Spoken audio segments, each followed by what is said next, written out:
જીવનધારા વૃદ્ધાશ્રમ તારીખ 16/2/26 જીવનધારામાં કે જેઓ એકલા જ છે, જેઓની એકલી દીકરીઓ છે અને જેઓની સંતાન છે તેમને અહીંયા એક એડમિશન આપવામાં આવતું હોય છે. અને દાખલા તરીકે જેમના દીકરા છે, દીકરીઓ છે, પરંતુ કોઈ કારણોસર તેમને કોઈ ઓપરેશનના કે એવા કોઈ કેસીસ હોય તો તેના પણ તેવી પરિસ્થિતિમાં અહીં એડમિશન આપવામાં આવતું હોય છે. અને એ એડમિશન આપ્યા પછી તેમના ઓપરેશન થાય છે. ઓપરેશન પછીની જે પ્રક્રિયા છે કે તેઓ જીવન મીન્સ કે વૃદ્ધાશ્રમમાં રહેવું છે તેવું પરમનન્ટ નથી હોતું, પરંતુ ટેમ્પરરી એડમિશન હોય છે કે 2-3 મહિનામાં તેઓ સાજા થાય એટલે ઘરે જશે. તો તેમાંનું આ અમારું એક એડમિશન છે. અમારા બહુ જૂના સંબંધો પણ છે અને તેમના જે કહીએ કે તેમના બહેનના દીકરા એટલે કે અમારા નિર્મળભાઈ કે તેમના માસી છે, પણ નિર્મલભાઈ તેમને મમ્મી જ કહે છે. તો તેઓ બા અહીંયા આવ્યા છે.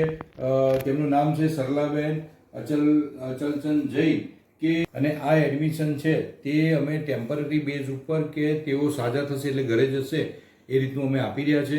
તો સરલાબેન, તમે શું કહો છો? ઓપરેશન તમારું કેવું થયું? પોલિયો ફાઉન્ડેશનમાં સરસ થયું ને? બહુ સરસ કામગીરી છે. ડૉક્ટર, ફિઝિયોથેરાપિસ્ટ ડૉક્ટર છે, તેઓ શું કહે છે? શું કહો છો તમે? હવે એમને આગળ શું આપણે પ્રોસિજર કરીશું? બાને રાઈટ સાઈડમાં ટીકીઆર કરાયું છે. એના પછી આપણે હવે ફિઝિયોથેરાપી ટ્રીટમેન્ટ ચાલુ કરાવીશું. એમને Nini range of motion exercise કરાવીશું અને વોકિંગ કરાવીશું અને સ્ટ્રેન્થનિંગ એક્સરસાઇઝ કરાવીશું અને બાને જાતા ચાલતા થાય એવી રીતે કસરત કરાવીશું. ટૂંક સમયમાં જ સરલાબેનને આપણે ચાલતા કરવા છે, દોડતા કરવા છે અને ટૂંક સમયમાં જ તેઓ અહીંયા સરસ રીતે ચાલતા થશે.